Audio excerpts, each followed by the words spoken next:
Добар ден, почитувани. Пандемијата на коронавирусот го смени однесувањето на луѓето. Станавме попредпазливи, поодалечени.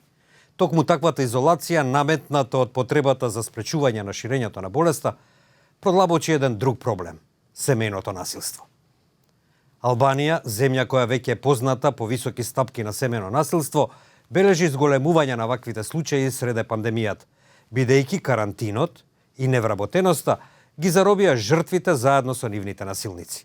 Според извештајот на Обединетите нации за минатата година, една од две албански жени претрпеле семејно насилство во текот на својот живот. Глобалниот просек е една од 3 жени.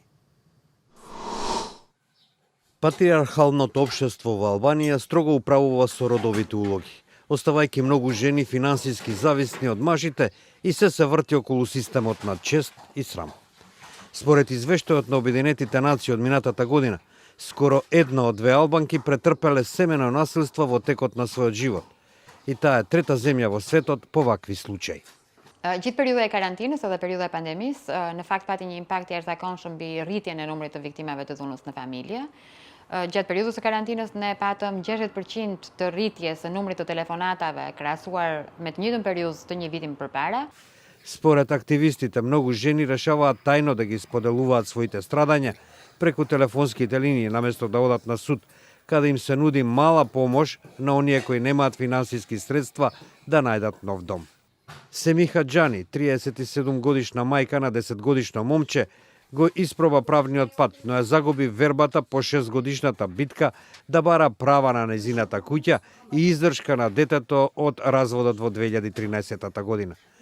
Тоа е заеднички проблем за жените во Албанија, каде што имото традиционално се регистрира и се наследува преку името на сопругот или неговото семејство. Немајќи каде да оди на друго место, Џани се уште живее покрај незините снај во просторија со дупки на зидот кај главниот град Тирана. Gjykata në vend se na zgjidhin konflikte, po na I shto më tepër konflikte, dhunë për ti të sherr shamat. Албанскиот парламент неодамна ги заостри казните за семејно насилство, за која сега се дава затвор од 5 до 10 години. Но тоа не и донесе никаков мир на Линда Хоџа, 40 годишна мајка на 3 деца, која се уште заздравува од нападите што ја оставија со скршен нос, вилица и прштени.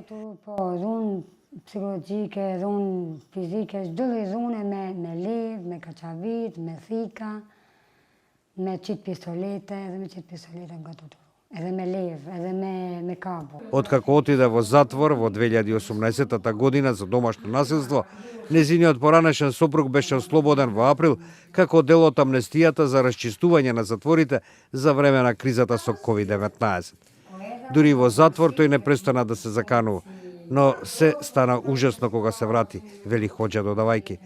Системот на правдата, наместо да ги решава конфликтите, ги продлабочува уште повеќе поради одложувањата, бидејќи насилството и тензиите траат секој ден.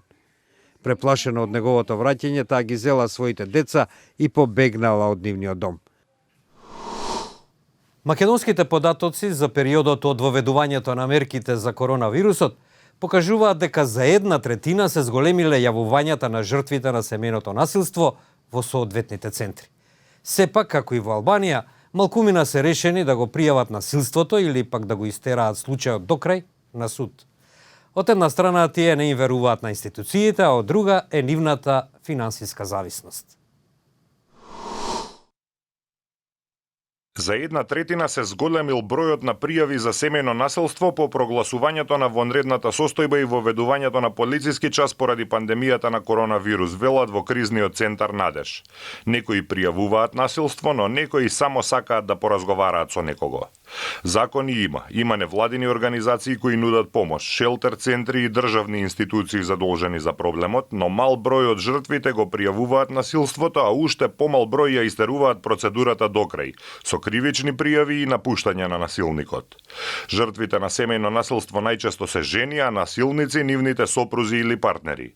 Многу често жртвите тешко излегуваат од тој магичен круг на насилство. Пријавуваат, го напуштаат насилниот партнер, но потоа се враќаат, па извесно време се е вред, па потоа насилството повторно почнува. Главни причини за тоа се недовербата во институциите и стравот од сиромаштија. Најчеста е причина недовербата во институциите. Луѓето многу не веруваат дека институциите можат да им помогнат. Мислат дека полицијата не може ништо да направи, мислат дека центрите не можат ништо да направат, иако законски навистина имаат секаква можна заштита. Меѓутоа ете таа недоверба или стравот од соочување со животот сам.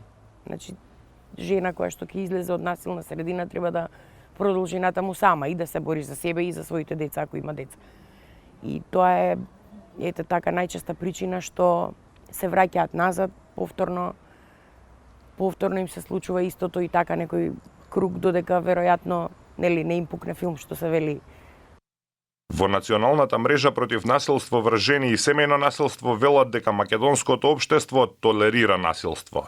Наставните содржини се полни со родови стереотипи и дискриминација кои потоа се пресликуваат на целото општество, вели правната советничка Росана Богатинова.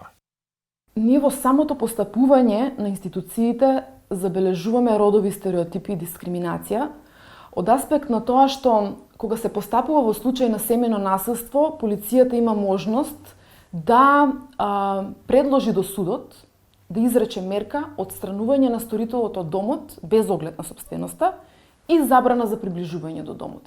Меѓутоа, она кое што најчесто се случува во пракса е сторителот да биде оставен во домот, а жртвата да биде таа која што е принудена да го напушти. Истражувањата покажуваат дека најчеста причина за семејно насилство е алкохолизмот, а потоа следуваат љубомората и проблемите со пари. Според она што ние го слушаме од наша страна, од оние кои што се јавуваат, тие велат дека е нели причина за насилството алкохолизмот. Може би е изговор, може би и некој што е насилен карактерно, па го користи алкохолизмот како причина за малтретирање на околината.